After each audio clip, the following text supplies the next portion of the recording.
추석 명절을 맞이해서 고향에 내려가지 못하시고 또는 않으시고 이렇게 오후 예배까지 자리에 앉아 계신 성도님들, 목사로서 다시 한번 귀한 그 치아의 말씀을 드립니다. 성도들이 좀 빠지면 여러분들도 그렇겠지만 목회자도 이렇게 비어있는 좌석을 보면 좀 의기소침해지고 또 좀 마음도 약해지고 그런데 그런 말이 있더라고요. 우리 청교도 목사님들이 이제 했던 말인데, 비어있는 회중석의 의자를 생각하지 말고 앉아있는 성도들을 바라보며 설교하라. 아주 멋진 말인 것 같아요. 예배당에 사람들을 가득 채우기 위해서 설교하는 것이 아니라 정말 하나님 말씀을 사모하는 한 영혼 한 영혼을 바라보며 설교하고 예배하는 것이 그들의 목적이었습니다. 그래서 얼마가 모이든 어떤 때는 많이 모이기도 하고 또 어떤 때는 또 적게 모이기도 하는 그런 시간들이 반복이 되겠지만, 어떤 상황이든 하나님 말씀을 또 우리 올고든 교회가 올곧게 그렇게 선포하고 또 잘 듣는 그런 교회가 되기를 소망합니다. 여러분, 오늘날 현대인의 그 눈으로 본 구약 성경의 하나님은 어떤 경우에서는 좀 이해하기 어렵고 받아들이기 좀 어려운 면이 있을 것입니다. 매우 극단적인 분인 것처럼 또 여겨지기도 합니다.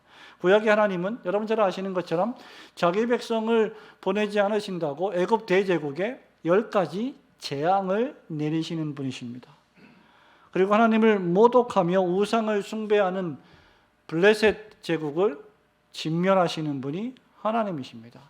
구약 성경을 여러분이 쭉 읽어오셨는데, 우리 구약 성경에 나타난 계시된 하나님의 특징 가운데 하나가 전쟁하시는 분이시다라는 것이죠.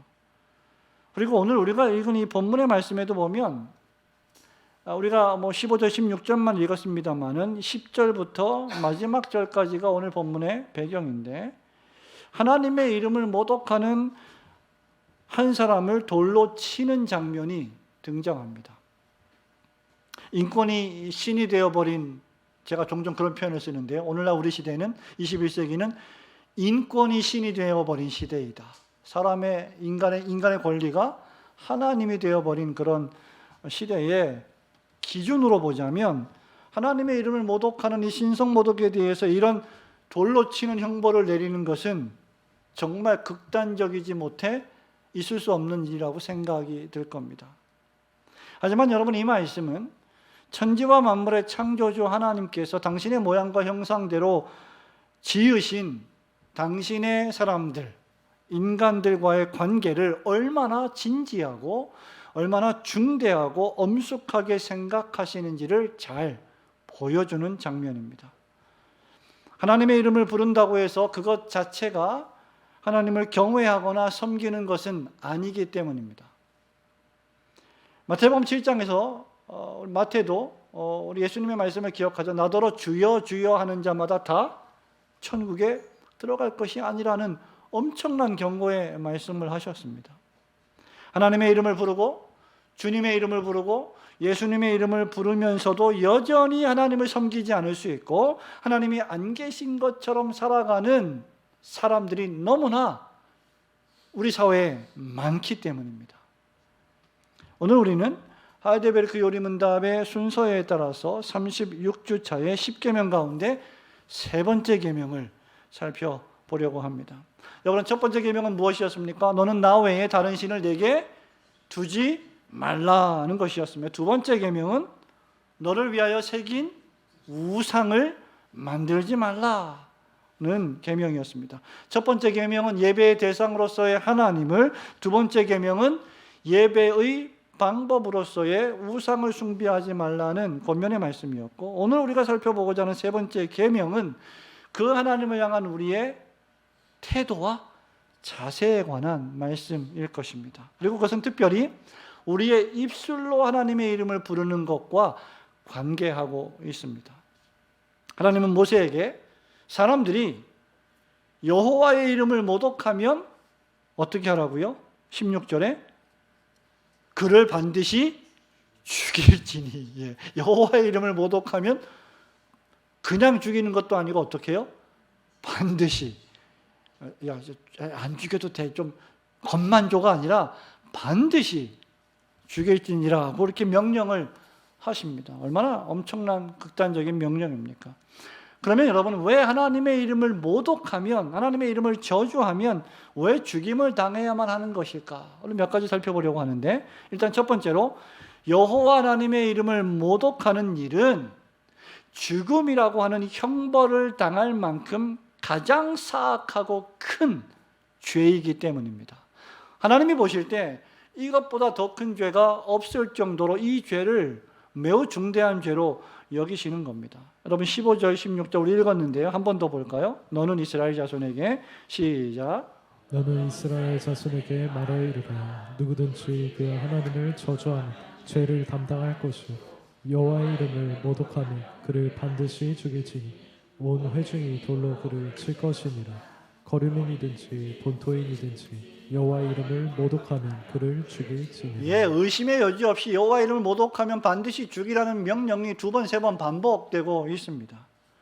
여러분, 이것을 우리가 좀 더 이해하기 위해서 먼저 우리 하이델베르크 요리문답 100번을 문답을 해보겠습니다. 99번 아니고 100번 오른편에 있습니다. 제가 질문합니다. 그러면 맹세와 저주로 하나님의 이름을 욕되게 하는 일은 그러한 저주와 맹세를 있는 힘을 다해 막거나 금하려고 애쓰지 않은 사람들에게까지 하나님께서 진노하실 만큼 극악무도한 죄입니까? 답 시작.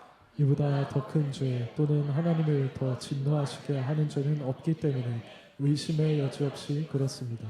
그러므로 하나님은 이 죄를 죽음으로 형벌하라고 명령하셨습니다. 네, 우리가 이번에 본문의 말씀의 배경을 보면 한 아들이 나오는데 그 아들의 어머니가 이스라엘 사람입니다. 그리고 그 아들의 아버지가 애굽 사람인데 그 아들이 다른 이스라엘 사람과 다투고 싸우다가 여호와 하나님의 이름을 모독하고 저주했습니다.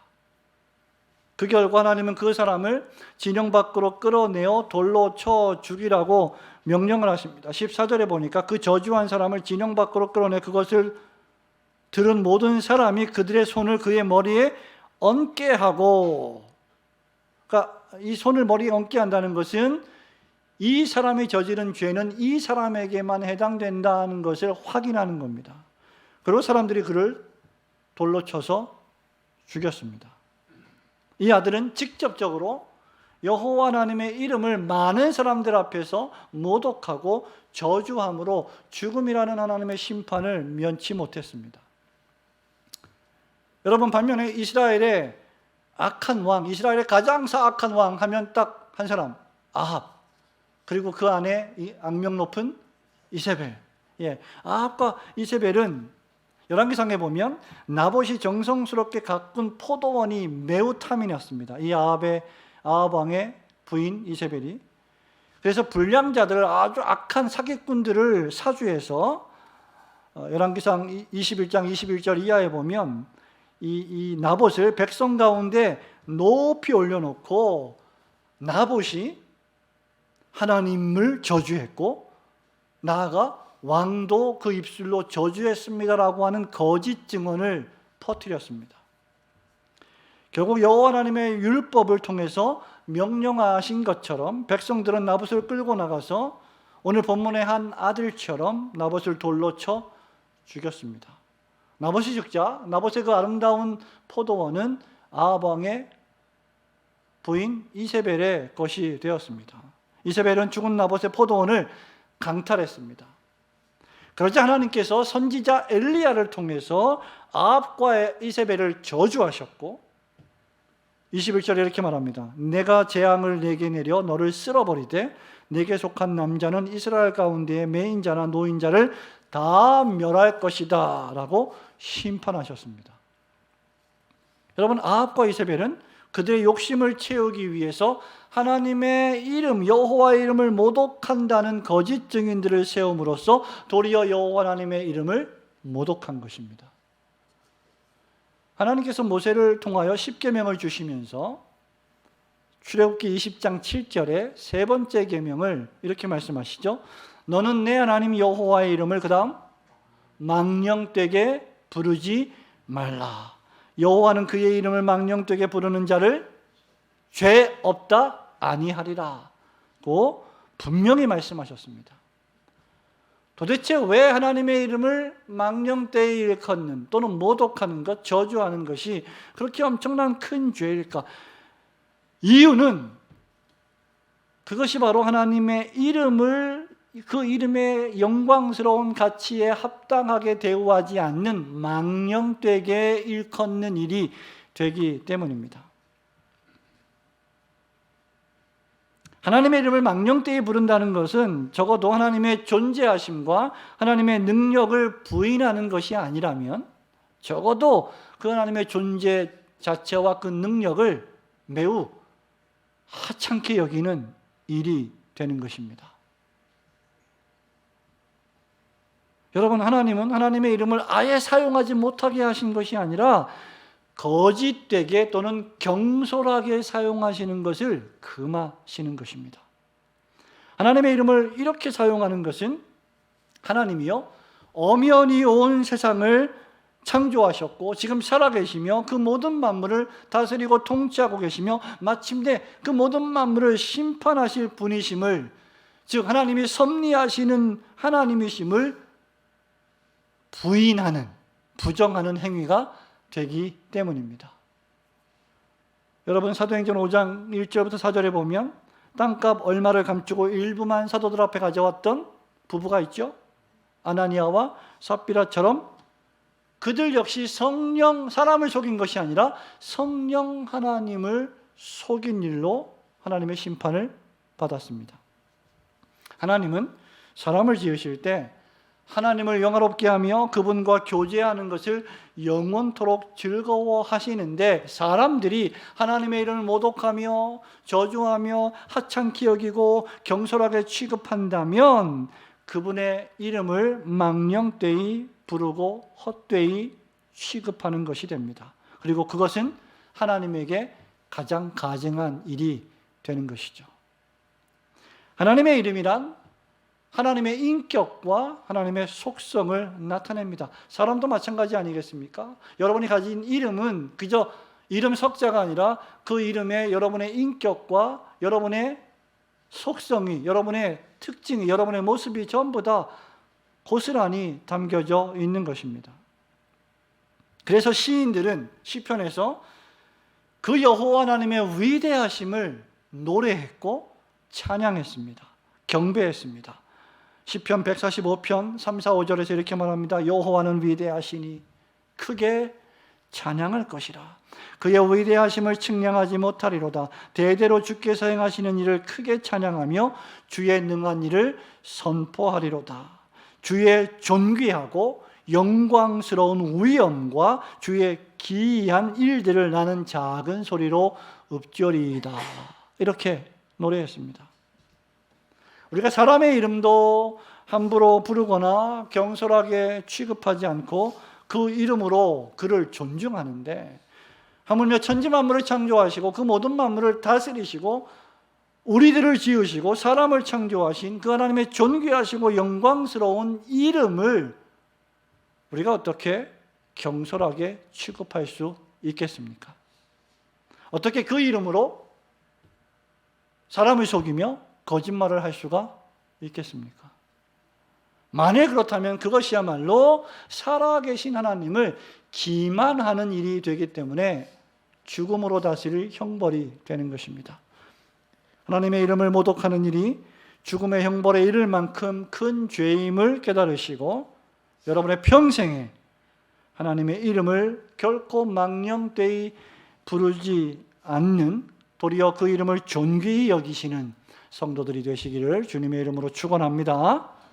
두 번째로, 신자는 여호와 하나님의 이름을 모독하거나 더럽히거나 남용해서는 안 되며, 또 다른 사람들이 그러한 일을 행할 때, 그런 죄를 저지를 때 묵인하거나 침묵함으로 그 일에 동참해서는 안 됩니다.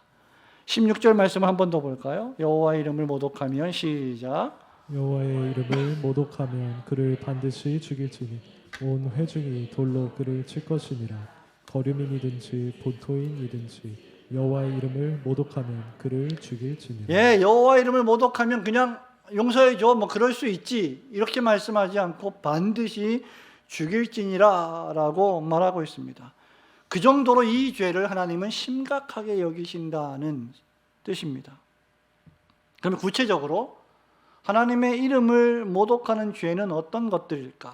우리는 이 점에 있어서 하이델베르크 교리문답의 99번에 도움을 받을 수가 있을 것입니다. 특별히 교리문답 99번은 하나님의 이름을 모독하는 일이 무엇이며 하나님의 이름을 모독하지 않고 도리어 그 이름에 합당한 영광을 돌리는 일이 어떤 것인지를 두 가지로 우리에게 알려줍니다. 먼저 여러분, 제가 99번 문답을 할 때 제가 질문을 하면 여러분들이 첫 번째 문장을 무기남으로 여기에 동참하지 않는 것입니다까지만 읽도록 하겠습니다. 자, 99번입니다. 하나님께서 세 번째 계명에서 요구하시는 것은 무엇입니까? 시작. 우리가 저주함이나 또는 위증함으로 뿐만 아니라 거칠게 맹세함으로 하나님의 이름을 더럽히거나 또는 남용해서는 안 된다는 것입니다. 또한 다른 사람들이 이러한 끔찍한 죄를 저지를 때 침묵이나 또는 묵인함으로 여기에 동참하지 않는 것입니다. 네, 요리문답은 우선 하나님의 이름을 저주하는 것과 위증하는 일, 그리고 거칠게 맹세하는 일로 하나님의 이름을 더럽히거나 남용해서는 안 된다라고 경고합니다. 하나님의 이름을 악한 자들이 또는 불신자들이 또는 불경건한 자들이 저주하는 것은 가장 사악한 불신앙이며 창조주 하나님의 권력에 도전하는 일이 되는 것이며 생명을 창조하신 살아계신 하나님의 뜻에 반하는 일입니다. 그를 창조하신 이가 하나님이실진데 그 하나님을 경외하기는커녕 그 하나님의 영광스러운 이름을 모독하는 일은 자신의 생명을 위협하는 매우 위험한 행동이 되는 것입니다. 또한 위증하고 여기 거칠게 맹세하는 일은 거짓말을 함에 있어서 하나님의 이름을 동원하는 악한 행위를 가리킵니다. 내가 어떤 말을 하는데, 내가 어떤 거짓말을 하는데 그 거짓말이 정말이라고 믿게 하기 위해서 하나님의 이름을 사용하는 것이죠. 사실이 아닌 어떤 일에 대해서 사실이라는 것을 믿게 하기 위해서 하나님의 이름을 들먹이는 것이 하나님의 이름을 망령되이 일컫는 행위입니다. 예를 들면 여러분, 오늘 오전에 우리가 성경 낭독 구약 성경 사무엘상 18장 말씀을 읽었는데 다윗을 시기한 사울 왕이 자신의 맏딸 메랍을 줄 테니까 너 다윗아 나가서 블레셋과 싸워서 이겨라. 나는 블레셋과 싸워서 이긴 너의 승리한 전리품을 갖고 싶다라고 말을 했습니다. 열왕기상 18장 17절에 보면 이렇게 기록이 되어 있습니다. 사울이 다윗에게 이르되 내 딸 메랍을 내게 아내로 주리니 너는 나를 위하여 용기를 내어 그 다음 여호와의 싸움을 싸우라. 여호와의 싸움을 싸우라 하니 이는 그가 생각하기를 내 손을 그에게 대지 않고 블레셋 사람들의 손을 그에게 대게 하리라 함이라. 그리고 25절에 보면 다윗을 블레셋 사람들의 손에 죽게 하리라 함이라 하고 이 사울의 속 생각이 무엇인지를 해설해 주고 있습니다. 다윗으로 하여금 전투에 나가서 여호와의 싸움을 싸우라고 하면서 그 다윗을 죽게 하려고 하는 악한 계획을 마음에 품고 여호와 하나님이라는 이름을 사용했다는 것입니다. 여러분, 이것이 바로 거짓말을 정당화하기 위해서 하나님의 이름을 사용하는 악한 행위입니다. 뿐만 아니라 지키지도 못할 약속에 대해서 하나님의 이름으로 우리가 서약하거나 맹세하는 것 역시 하나님의 이름을 망령되이 일컫는 행동입니다. 자신이 지금 보통 우리가 알잖아요. 우리가 무슨 말을 할 때 이것이 정말 진실한 말인지 거짓말인지, 또는 진실하긴 하지만 내 감정이 이 모든 것들이 진실하긴 하지만 내가 결코 이걸 지킬 수는 없다는 것을 알고 하는 말인지 모르고 하는 말인지 본인이 누구보다 잘 알고 있을 것입니다. 그런데 자신이 거짓말을 하고 있는 줄 알면서도 하나님의 이름으로 고의로 맹세하여 속이는 일은 하나님께 가증한 일입니다. 우리 예수님께서 산상수훈 말씀을 통해 헛된 맹세에 대해 하나님의 이름을 동원하는 것이 얼마나 잘못된 일인지를 우리에게 다음과 같이 마태복음 5장 33절에 말씀해 주셨습니다. 또 옛사람에게 말한 바 헛맹세를 하지 말고 내 맹세한 것을 주께 지키라 하였다는 것을 너희가 들었으나 나는 너희에게 이르노니 도무지 맹세하지 말지니 하늘로도 하지 말라 이는 하나님의 보좌임이요 땅으로도 하지 말라 이는 하나님의 발등상임이요 예루살렘으로도 하지 말라 이는 큰 임금의 성임이요 내 머리로도 하지 말라 이는 내가 한 터럭도 희고 검게 할 수 없다. 너는 내 마음대로 내 인생을 네가 말한 대로 살아갈 수 없는 존재이다 라는 말입니다. 그 다음에 오직 너희 말은 옳다 옳다 아니다 아니다 하라. 이에서 지나는 것은 악으로부터 나느니라. 피조물인 너희들의 한계를 정확히 이해하고 하나님을 믿는 믿음으로 말미암아 살아가야지 과도하게 할 수도 없는 일을 맹세하고 서약하는 것은 가증한 것이다라는 말입니다. 또 하나님의 이름으로 맹세했다면 그것은 반드시 지켜야 하는데 그것이 우리에게 불이익을 주고 경제적으로 어려움을 주고 우리의 삶에 고난이 발생하는 일이라 할지라도 맹세했다면 반드시 그것은 지켜야 할 정도로 무거운 것이라는 사실을 우리에게 교훈해 줍니다. 그러므로 우리는 지키지 못할 일이라면 함부로 하나님의 이름으로 맹세해서는 안 되는 것입니다. 우리가 보통 이런 말 하죠. 그렇게 해. 아니면 말고. 아니면 말고. 예. 아니면 말고는 하나님의 이 법칙에 통하지 않는 말입니다. 하나님의 이름은 결코 가볍게 사용할 이름이 아닌 것입니다. 이런 방식으로 우리는 하나님의 이름을 부정적으로 모독하지 않을 수 있다는 것이죠. 두 번째는 다른 사람들이 지금 방금 말씀드린 것처럼 하나님의 이름을 거짓 맹세나 거짓말이나 지키지도 못할 약속에 사용할 때 또는 하나님의 이름을 경솔하고 경박하게 언급할 때 그러한 상황에 있을 때 우리 그리스도인들이 그 상황 속에서 침묵이나 묵인함으로 이 죄에 동참해서는 안 된다라는 말입니다. 성도 여러분, 우리는 지금 전 세계적으로 엄청난 관용의 시대를 살아가고 있습니다.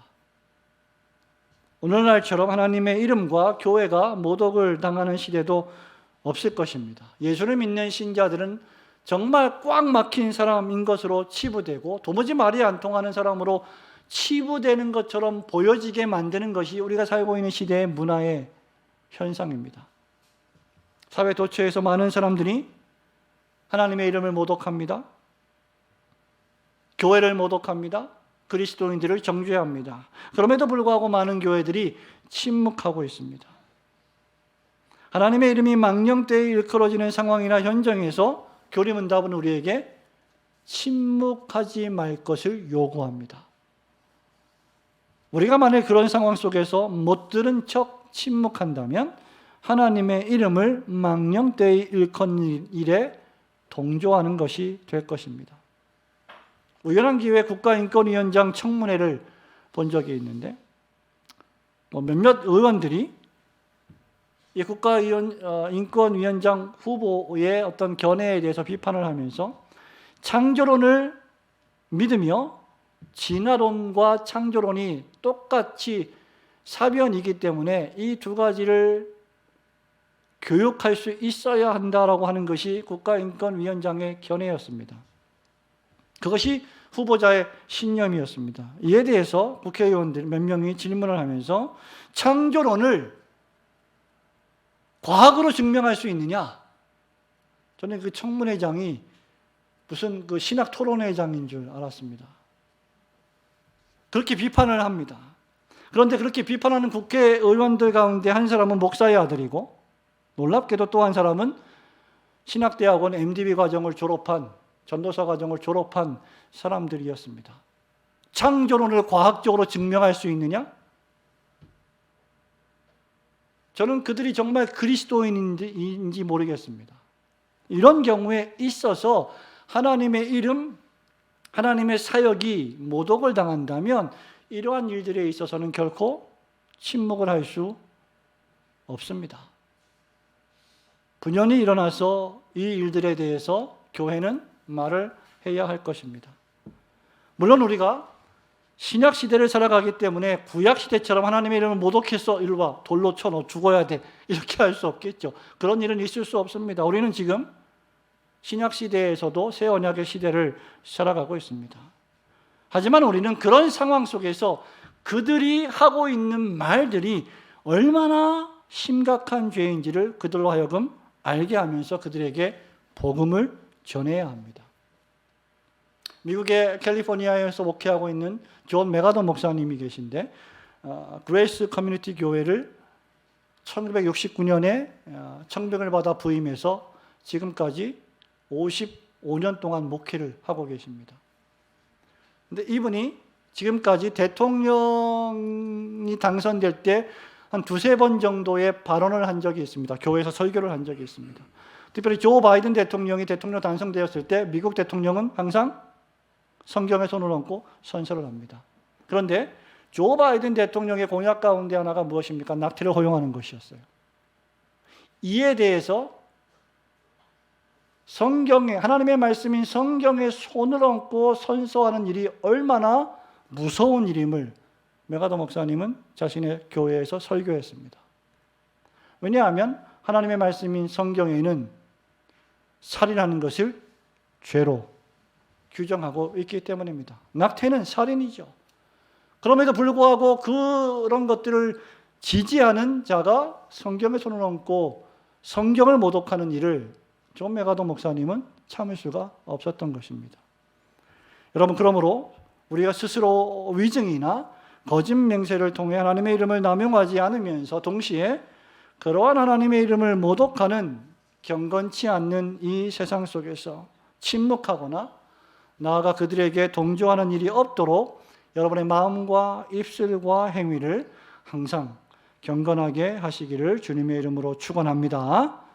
마지막으로 우리는 더욱 긍정적으로는 이런 말씀들은 좀 여러분 좀 우리 그리스도인들이 이런 말씀을 듣고 나면 우리가 이제 예배 끝나고 나서 영적으로 전투하고 막 인상을 쓰고 막 싸워야 되지 않냐 이렇게 또 생각이 들 수도 있지 않겠습니다.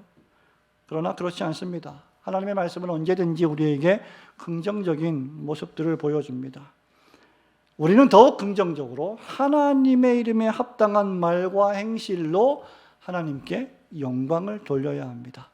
우리 16절 말씀 한 번 더 볼까요? 여호와의 이름을 시작. 여호와의 이름을 모독하면 그를 반드시 죽일지니 온 회중이 돌로 그를 칠 것이니라. 거류민이든지 본토인이든지 여호와의 이름을 모독하는 그를 죽일지니라. 아멘. 여호와의 이름을 모독하지 말라는 이 명령의 부정적인 말씀 안에는 사실은 그 반대로 여호와의 이름에 합당한 영광을 돌려야 한다는 긍정적인 명령이 내포되어 있는 거죠. 여러분, 어느 날 엄마와 아들이 싸웠습니다. 싸운 게 아니라 그냥 엄마가 책망을 하는데 아들이 말을 잘 듣지 않습니다. 그러니까 엄마가 너무 속이 상해서 뭐라고 말합니까? 네 마음대로 해. 그러니까 진짜 아들이 내 마음대로 합니다. 그걸 옆에서 보고 있던 딸이 야, 엄마가 네 마음대로 하라는 말이 정말 네 마음대로 하라는 말이야? 이렇게 교정을 해줍니다. 여러분, 이 말씀에 내포된 의미는 무엇입니까? 여호와의 이름을 모독하지 말라는 이 말은 반대로 말하면 긍정적으로 여호와의 이름에 합당한 대우를 하라는 명령이죠. 그 가장 긍정적인 방법은 하나님의 이름을 높여 경배하는 것입니다. 요리문답 99번은 그것을 다음과 같이 말하고 있죠. 이제 두 번째 문장을 문답해 보겠습니다. 하나님께서 세 번째 계명에서 요구하시는 것은 무엇입니까? 답 시작. 그리고 간략히 말하자면 우리가 하나님의 거룩하신 이름을 두려움과 경외감 없이는 사용하지 않는 것이며 이를 통해 하나님을 올바르게 고백하고 우리를 통해 경배를 받으시며 우리의 모든 말과 행실로 하나님께 영광을 돌리게 하는 것입니다. 네, 우선 그리스도인들은 하나님의 이름을 부를 때, 사용할 때 두려움과 경외감을 가지고 사용해야 한다. 예. 이유는 그분의 이름은 우리의 이름과 달리 거룩하시기 때문입니다. 여러분, 우리가 이름을 부를 때, 여러분들 다 이름이 있잖아요? 이름을 들을 때, 부를 때 보통 어떤 반응을 합니까? 이름이 참 좋네요. 내지는 우리 자매들에게는 대답을 안 하시는군요. 이름이 참 예쁘네요. 멋있네요. 이렇게 말하죠. 그런데 우리가 이름이 참 거룩하시네요. 사람의 이름을 들을 때 그렇게 반응하는 경우는 거의 없습니다. 하나님의 이름은 우리가 그렇게 반응해야 할 이름이다. 하나님의 이름은 사람의 이름이 아니다. 하나님의 이름은 거룩하시고 영광스러우신 이름이다.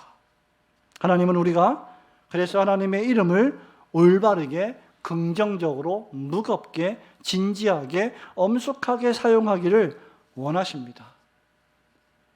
그것이 바로 두려움과 경외감을 가지고 사용하는 거예요. 두려움 없이, 경외감 없이 하나님의 이름을 사용하는 것은 구약의 이스라엘 백성들이 그랬던 것처럼 마음은 없이 어떻게 해요? 입술만으로 하나님의 이름을 부르는 모든 종류의 행위를 가리킵니다.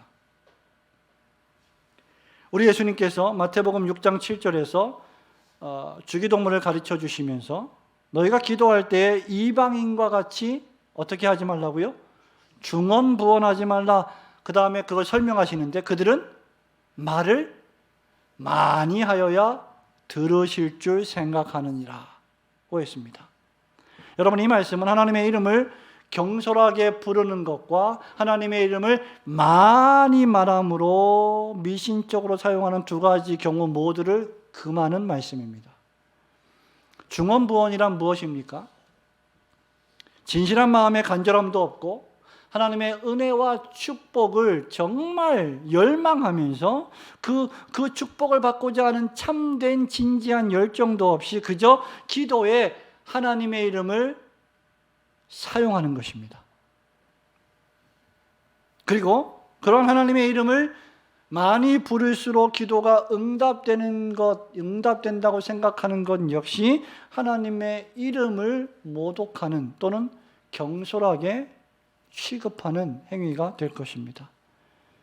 우리는 왜 하이델베르그 요리문답을 사랑하는가라는 책을 쓴 케빈 드 영은 하나님이나 예수님의 이름을 생각 없이 부르면서 기도해서는 안 된다고 경고합니다. 케빈 드 영은 그의 책에서 어떤 사람이 이렇게 기도하는 모습을 예로 듭니다. 사랑하는 하나님, 오 여호와여, 내가 주 하나님 앞으로 나왔습니다. 왜냐하면 오 하나님, 당신은 사랑의 하나님 여호와이시기 때문입니다. 하나님, 나는 당신이 필요합니다. 예수님, 오 주 하나님, 나와 함께 하옵소서. 하나님 아버지, 오 그리스도여, 나를 도와주소서. 이 짧은 기도문에 무려 12번씩이나 하나님과 예수님의 이름이 등장하고 있습니다. 이렇게 말하는 것은 그분의 이름을 영광되게 하는 일이 아니라고 케빈 드 영은 경고하고 있습니다. 나아가 하나님의 이름을 경솔하게 또는 가볍게 농담식으로 취급하는 것 역시 우리 그리스도인들이, 특히 우리 젊은 청년들이 절대로 하지 않아야 될 행위입니다. 예를 들면 미국의 수많은 사람들이 너무나 가볍게 일상생활 속에서 뭐라고 말합니까? Oh my God 또는 Jesus 이런 표현들을 씁니다. 마치 감탄사처럼 어떤 일을 만났을 때, 좀 놀라는 일을 만났을 때나 또는 기분 나쁜 일을 만났을 때나 그냥 감탄사처럼 이런 용어들을 사용하는 것이죠. 아무 의미 없이. 여러분, 이렇게 한다면 우리가 믿는 하나님의 이름을 우리는 불명예스럽게 대하는 일이 될 것입니다. 우리가 평상시에 아무 의미 없이 오 주여라고 부르거나 오 아버지여라고 수시로 부르는 것 역시 마찬가지일 것입니다. 우리 예수님은 산상수훈의 말씀에서 나더러 주여 주여 하는 자마다 자 천국에 들어갈 것이 아니요 다만 하늘에 계신 내 아버지의 뜻대로 행하는 자라야 들어가리라고 7장 21절에서 말씀하셨습니다. 마지막 날에 많은 사람들이 주님의 이름을 부르겠지만 주님은 그들을 도무지 모른다고 하셨습니다. 그들이 불법을 행한다라고 하셨습니다. 주님의 이름을 헛되이 부르는 것보다 주님의 계명의 말씀을 지키는 편이 훨씬 나을 것입니다. 우리 하나님의 자녀들은 여호와 하나님의 이름을 사랑하는 마음으로 부르며 시와 찬미와 합당한 노래로 여호와 하나님을 경배해야 합니다. 가장 좋은 하나님의 이름을 가장 바람직하게 취급하는, 대우하는 방법은 성경에 기록된 시편과 하나님의 말씀을 통하여 기도하는 것입니다. 그리고 찬송가에 수록된 찬송들을 부르며 하나님께 찬양을 올려드리는 것입니다. 시인은 시편 5편 11절에서 이렇게 말합니다. 주의 이름을 사랑하는 자들은 주를 즐거워하리이다. 신자는 기쁨과 즐거운 마음으로 주님의 이름을 부르면서 주님을 찬미합니다. 또 시편 22편 22절에서도 시인은 계속해서 내가 주의 이름을 형제에게 선포하고 회중 가운데에서 주를 찬송하리이다 라고 했습니다.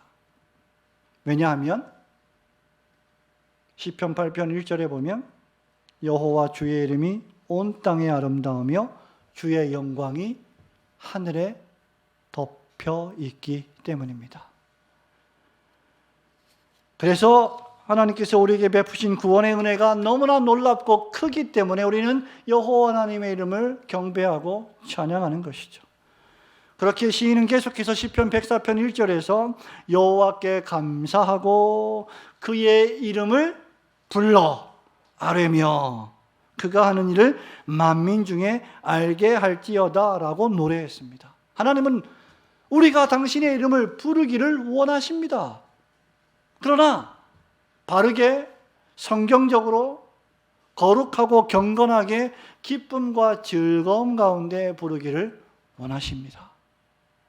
그러므로 여호와 하나님의 계명의 말씀을 지키며 기쁨과 즐거움 가운데 하나님의 이름을 부르며 그가 여러분들을 위하여 행하신 놀라운 구원을 매일매일 찬양하시는 복된 성도들이 되시기를 주님의 이름으로 축원합니다. 사랑하는 우리 성도 여러분, 말씀을 맺습니다. 하나님께서 그리스도 안에서 택하시고 부르신 우리들의 이름은 그리스도인입니다. 그리스도인은 우리의 정체성과 같습니다. 크리스찬, 그리스도인, 성도, 신자, 이것이 우리의 정체성입니다. 그리스도인이란 세상 사람들이 초대교회 교인들에게 사도행전 11장 26절에 붙여준 별명으로서 그들이 세상에 속하지 않고 그들이 네로에게 속하지 않고 그리스도께 속한 자들임을 나타내 주었던 이름이었습니다. 그 이름이 바로 헬라어로 크리스티아노스였습니다. 그리스도께 속한 사람 말이죠. 그러므로 하나님이 불러주셔서 그리스도께 속한 사람은 필연적으로 예수 그리스도라는 이름과 관계합니다. 그리스도인은 그리스도의 이름을 짊어지고 다니며 사는 사람입니다. 그리스도가 우리의 성입니다. 성. 여러분들 모두 성이 있죠? 박씨, 김씨, 이씨, 손씨, 최씨 다 성이 있습니다. 근데 우리의 진짜 성은 그리스도인 것이죠. 그리스도인들이 그렇게 거룩하지도 경건하지도 않은 삶을 살아간다면 우리의 삶 속에서 하나님의 이름을, 예수님의 이름을 가볍게 대하고 경박하게 사용한다면 그리스도의 이름이 세상에서 모욕을 당하시게 됩니다. 우리가 살아가고 있는 세상의 모든 삶의 국면 속에서 우리가 하나님의 이름을 매우 존귀하게 여기고 있고 예수 그리스도의 이름을 매우 거룩하게 대하고 있으며 하나님과 예수님을 온 마음 다하여 사랑하고 경배하고 있다는 인상을 세상 사람들에게 보여주어야 합니다. 그런 그리스도인들이 거짓말을 한다면 그리스도의 이름의 영예가 우리 가운데서 실추될 것입니다. 우리는 그리스도인이라는 이름을 부끄러워해서는 안 되며 세상의 그 어떤 이름보다, 어떤 직함보다, 어떤 지위보다 더 자랑스러워해야 할 이름이 그리스도인이라고 하는 이름입니다. 저는 우리 교회 자녀들이 세상에서 아무리 성공하고 아무리 높은 지에 올라간다 하더라도 자기 자신을 그리스도인 누구누구입니다 라고 소개하기를 바랍니다. 그것이 가장 영광스러운 일이 될 것이기 때문입니다. 그러므로 우리 그리스도인들은 그렇게 불리게 된 것을 자랑스러워하며 그에 걸맞는 삶을 믿음 안에서 살아가야 할 것입니다. 그리스도라고 하는 이름은 우리가 어떤 가문에 속해 있는지를 알려주는 이름입니다. 우리는 하나님의 아들 예수 그리스도께 속한 사람들입니다. 그러므로 우리가 섬기는 그리스도와 그분께 속한 그리스도인이라는 이 우리의 이름이 불명예스럽게 불리지 않도록 애써야 할 것입니다. 마태복음 5장 16절에 보면 예수님은 우리에게 이같이 너희 빛이 사람 앞에 비치게 하여 그들로 너희 착한 행실을 보고 하늘에 계신 너희 아버지께 영광을 돌리게 하라고 명령하십니다. 여러분의 마음과 말과 행실을 통하여 여호와 하나님의 이름이 영광을 받으시게 하시는 복된 성도들이 되시기를 주님의 이름으로 축원합니다.